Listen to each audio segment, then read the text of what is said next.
ఓం శ్రీ మహాగణాధిపతి నమ శ్రీ గురుభ్యో నమ. కుంభరాశి వారికి ఫిబ్రవరి నెల 1 నుంచి 15వ తారీఖు వరకు వీరికి ఎలా ఉండబోతుందో ఇప్పుడు మనకు జ్యోతిష్య జాతక విశ్లేషణ కార్యక్రమంలో మనం తెలుసుకోబోతున్నాం. కుంభరాశి వారికి ఇది జీవితాన్ని సీరియస్గా మార్చే అటువంటి కాలం అనేది మనకు స్పష్టంగా చెప్పుకోవచ్చు. ఇప్పటి వరకు చిన్నగా అనిపించిన విషయాలే ఇప్పుడు పెద్ద నిర్ణయాలుగా మారుతాయి. ముఖ్యంగా 2వ స్థానంలో శని ధనకారకుడు అన్నమాట. మాటల్లో క్రమశిక్షణ, ప్రతి అడుగు జాగ్రత్తగా వేస్తారు. ఎందుకంటే శని భగవానుడు చాలా డిసిప్లిన్కి కారకత్వం వహిస్తాడు. శని భగవానుడు 2వ స్థానంలో ఉండడం వల్ల డబ్బు విషయంలో కొంత ఆలస్యాలు అనేవి ఉంటాయి, కానీ ఇది నష్టం కాదు, చాలా ప్లస్ పాయింట్ అన్నమాట. మాటల్లో కఠినత పెరిగే అవకాశం ఉంది.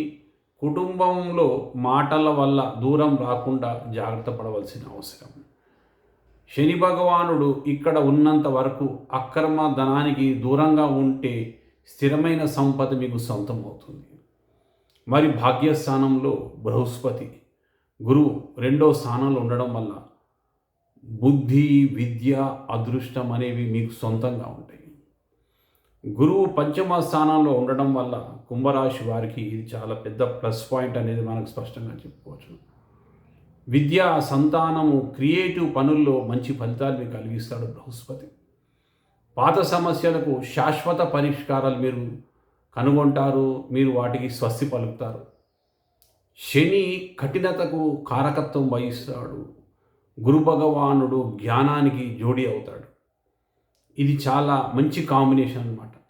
ముఖ్యంగా 7వ స్థానంలో కేతుగ్రహం ఉండడం వల్ల మనము పెట్టుకునే సంబంధాలలో కొంత పరీక్షా కాలం అనేది స్పష్టంగా చెప్పుకోవచ్చును. కేతు 7వ స్థానం ఉండడం వల్ల వివాహ జీవితంలో లేదా భాగస్వామ్యంలో అసంతృప్తి భావన అనేది మనకు కొద్దిగా స్పష్టంగా కనబడుతుంది. భావోద్వేగాల కంటే ఆలోచనతో నిర్ణయాలు తీసుకోవాలి. వాదనలకు చాలా దూరంగా ఉంచితేనే సంబంధాలు నిజంగా బలపడతాయి. మరి 12వ స్థానంలో కుజ, రవి, శుక్ర భగవాన్లకు సంచారం కొనసాగుతోంది. 12వ స్థానము చాలా శక్తివంతమైన స్థానం అన్నమాట. అంటే ఖర్చులు పెరిగే సూచనలు చాలా స్పష్టంగా ఉన్నాయి. వృధా ఖర్చులకు స్వస్తి పలకండి. ఆరోగ్యము, ప్రయాణాలు, విదేశీ వ్యవహారాలలో డబ్బు విపరీతం ఖర్చే అవకాశాలు చాలా స్పష్టంగా ఉన్నాయి. తగిన జాగ్రత్తలు తీసుకుంటే చాలా మంచిది. కానీ అదే సమయంలో విదేశీ యోగం, ఆన్లైన్ పనులు, బ్యాక్గ్రౌండ్ జాబ్స్లో మంచి అవకాశాలు మీకు కలిగే అవకాశాలు చాలా స్పష్టంగా ఉన్నాయి. లోపాలు, మార్పు లేకుండా బయట ఫలితం రాదు.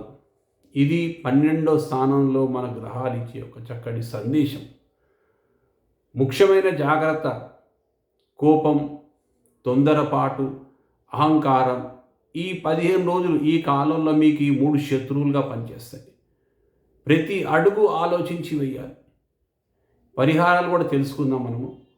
శనివారం నాడు నల్ల నువ్వులు దానం చేయడము, గురువారం నాడు పసుపు రంగుల దుస్తులు ధరించడము, ప్రతిరోజు ఓం నమ శివాయ అనే శివ మహాపంచాక్షరి మహామంత్రం జపించడము.